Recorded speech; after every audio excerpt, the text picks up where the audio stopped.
Hi, my name is Vicki Miller. I'm the production assistant on Fracture. Today we're going to take a look at some new environments. Previously we've shown you San Francisco and the multiplayer, so now we're going to go ahead and jump on into the Desert Southwest, where you're entering a Pacifican research facility, and also Washington, D.C. You'll see a lot of new weapons, a lot of new moves the player has, some new augmentations, some new enemy types. Let's go ahead and jump on in.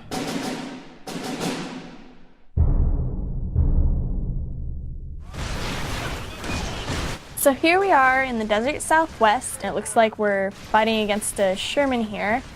He has a ton of hit points, and he throws out these sticky bombs that he can detonate whenever he wants. So he's kind of kicking our butt here, so we're going to take out this extra guy, throw up some cover with TD. And you can just peek up over this hill, take a few pop shots. There we go, we got him. And you'll notice that as he dies, he kind of explodes, and we took out some guys in the background. Next we're going to see the Invader.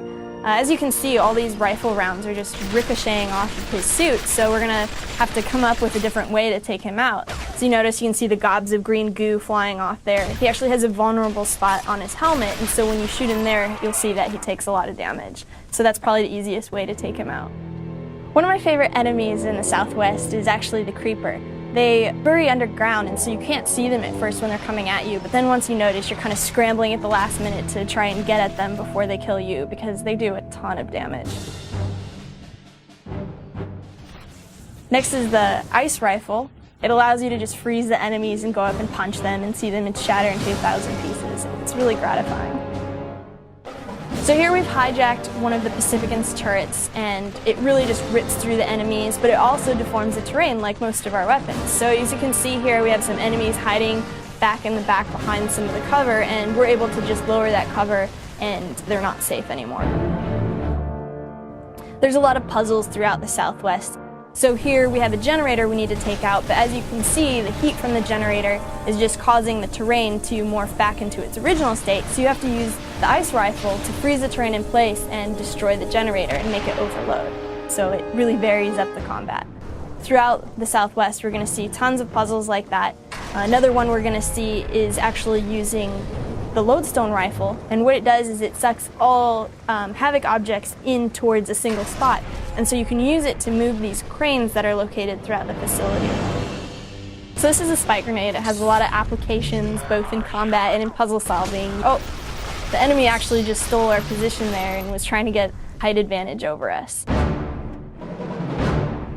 Also in the Southwest, you're going to have access to TDV-1, which is the vehicle, and you have the ability to put ramps wherever you want. So you shoot out an explosive projectile, and when you detonate it, it will not only do damage to all the enemies in the area, but it also creates a ramp for you to jump over different obstacles like the bunker we saw there.